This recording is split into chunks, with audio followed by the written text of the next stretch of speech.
have to put down the anchor brace. Put them down. And this the screw size is 15 by 16.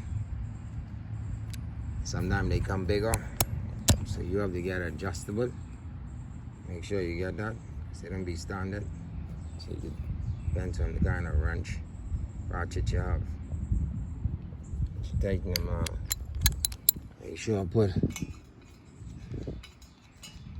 letting you know, put this down. You could always adjust it, but you have your marker or your line. Try to adjust with the line so that it comes straight, so you can know that you're running on a straight course. Put your washer on it, and then you tighten up with your bolt. It's always good to coat these. If you get some metal rust spray, put a coat on it, spray it black.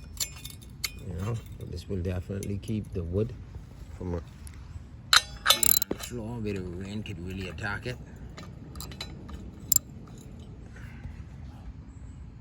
And you tighten it up.